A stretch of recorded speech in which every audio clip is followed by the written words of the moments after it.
This just in, the Department of Justice is seeking detailed information that could involve more than 1 million internet users. And now a web provider fears it could be a move to crack down on political dissidents. DreamHost is a web provider, is raising concerns also in a very public way, warning that your personal information could now be at risk. CNN Justice correspondent Jessica Schneider, she's live in Washington with all the details coming in. Jessica, what is the DOJ seeking here? This is an aggressive request from the DOJ, Kate. They want the identities of and detailed information on up to about 1.3 million internet users who actually visited a website that was used to organize protests against President Trump.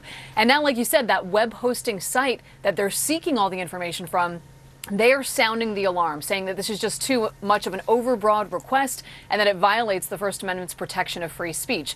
So DreamHost is the web provider here. They say the Justice Department is demanding that it hand over IP addresses, even contact information and email content of the thousands of visitors who went to one website in particular. It's called disruptj20.org.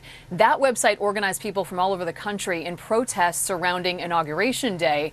So DreamHost right now, they're challenging that search warrant in court. But in the meantime, they're also blogging about the request from the Trump administration. They're putting out that alarm there, saying that it seeks information about people who use the website to exercise political speech. And Kate, DreamHost is concerned that the administration's Justice Department is now trying to use a search warrant to really identify political dissidents of the current administration. You know, when these protests were happening, there were actually more than 200 people who were indicted on felony rioting charges in connection with the protests in Washington, D.C. on January 20th. And now DreamHost is actually concerned that the Justice Department is trying to get even more information about even more people who may have been involved in all of these protests. Kate?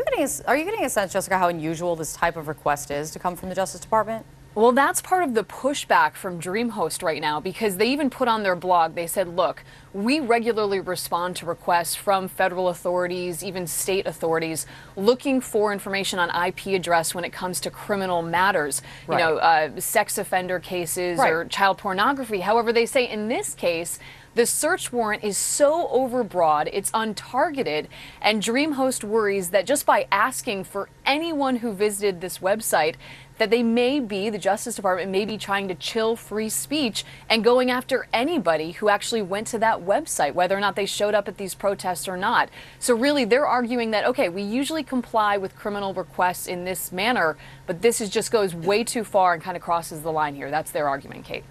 Not the end of this story, that's for sure. Let's see where this goes. Great to see you, Jessica. Thanks for laying it out. I really appreciate it. Thanks. We also have this just coming in. I'm going to take